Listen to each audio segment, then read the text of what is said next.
issue with his toe. The guy was moving around as well as we've seen him, and when that team is playing that way, there is no competition. Our guy Mike Vick back with us now. Mike, aside from Nick's little quirks, you surprised KC handled this Bills team so easily last night? Not at all. I seen this coming. The Bills have no running game. And when you don't have a run game in a game like this and you can't control the clock, keep Patrick Mahomes on the sideline, then you're just going to give him opportunity after opportunity.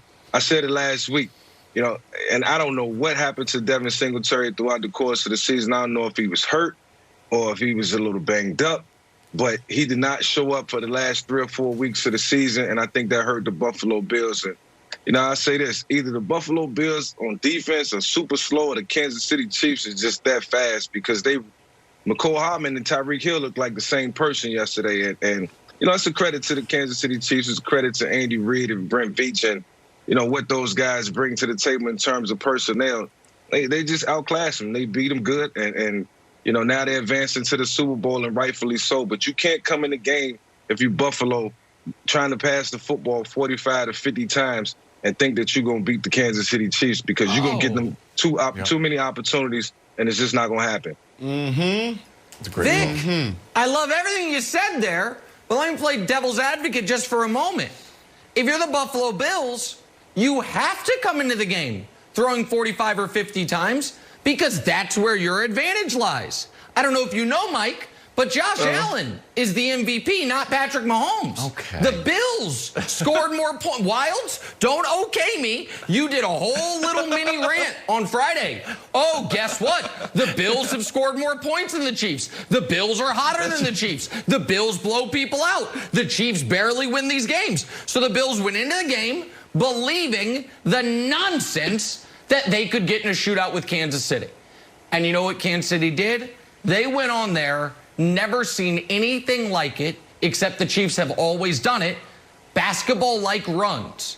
Can we show Patrick Mahomes' career in the playoffs real quick and the runs they went on in these games? This is remarkable, Brandon.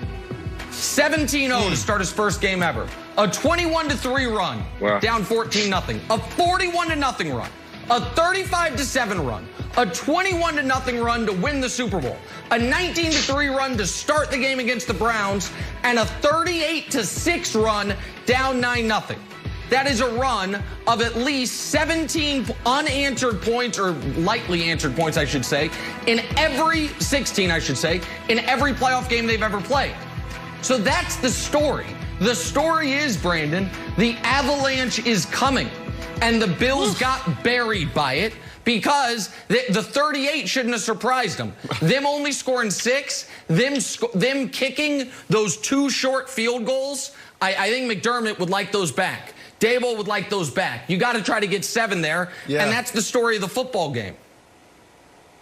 Yeah, look, Nick, what I've learned early on in my TV career is when you have a bad take, you just got to make fun of yourself.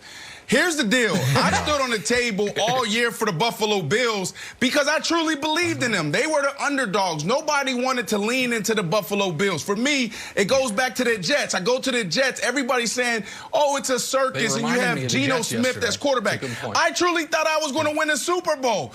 Geno Smith goes down. Ryan Fitzpatrick comes in. I still think I can win a Super Bowl. I was the guy in the locker room. We're sitting at 5-7. I'm the one looking at it like, oh, yeah, we're mathematically still in it. So I truly believe that the Buffalo Bills had a chance. I'm watching this game, and I'm like, oh, my goodness, this is like a college team playing against a high school team, or if you want to say an NFL team playing against a really good college team. They made them look bad, Kevin. You look at Leslie Frazier. Leslie Frazier in Week 6, the first time around, blitzed 1 time. Last night, the second half, they went from playing zone and trying to implement the same game plan that slowed down Mahomes and Andy Reid before and Eric Bieniemy, and then they start blitzing and playing man all over the place. And then when you look at the offensive side for the Buffalo Bills, they had no answer for Coach Spags and that defense. Coach Spags took that defense to a whole nother level. It looked like that was the 2005 Pittsburgh Steelers, Wilds. Okay, I'm going to give you, it's not a bad take. The Bills were really good. The idea that the Jets could ever go to the Super Bowl, that's a terrible take that should remain buried under the stadium somehow. Okay. the Chiefs' superpowers looked unstoppable. So when you look at Tyreek Hill and you look at Travis Kelce, they've just had monster games, and they had a monster game last week against the Browns and went for 220. So here's the other thing, Brandon, and I'm still mad at myself because you said something very interesting. If we can show this Tyreek Hill highlight. This is just a little pass across the middle. But one time Brandon said, we were in a meeting, Brandon said, yeah, every year I wanted to lead the league in yards after catch. I wanted to be the, wait for it, yak daddy. And I said, you wanted to be the what, Brandon? He's like, yeah, I wanted to be the yak daddy. I said, oh my God, yak daddy is a new segment. We still haven't done it.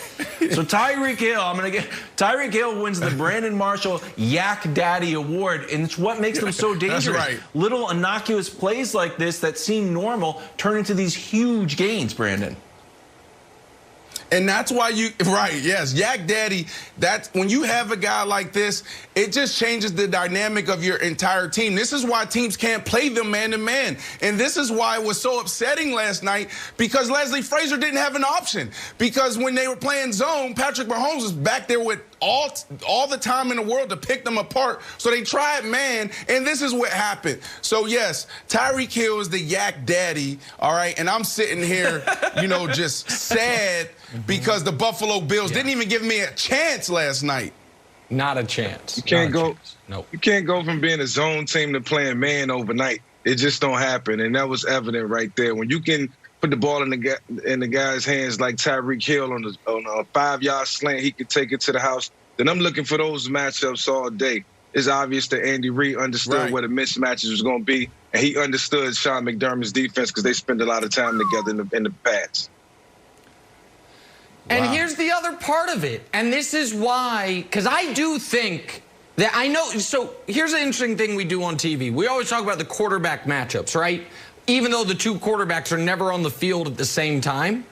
I do think that when it comes to teams playing Mahomes and the Chiefs offense, the opposing quarterback worries about the Chiefs offense. I think Josh Allen was pressing because he knows who's on the other sideline. Yeah. Since Mahomes threw his second interception in the Super Bowl last year, the Chiefs in the playoffs have had 19 drives that Mahomes was on the field for. In those 19 drives, they have scored 10 touchdowns. They have kicked 5 field goals. They have kneeled down 3 times. They have punted once, and they have 0 turnovers. That's pretty good. The offense has been unstoppable with him on the field. Chiefs historian. And the opposing quarterback knows it.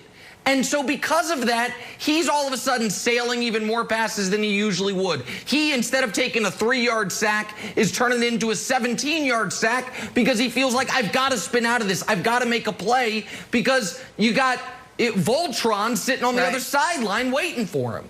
And so that, to me, is the story. I don't know what the Chief had you on payroll for being a historian? By the way, guys, I was also in that Yak Daddy meeting, and I thought we were having a different conversation. We got to have the Aaron Rodgers talk now. Why did he call his future in Green Bay uncertain? We'll tell you next. First things first.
Run to win the Super Bowl, a 19-3 run to start the game against the Browns, and a 38-6 run down 9-0.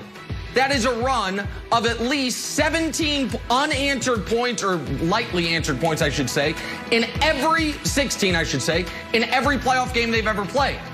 So that's the story. The story is, Brandon, the avalanche is coming. And the Bills got buried by it because the 38 shouldn't have surprised them. Them only scoring 6.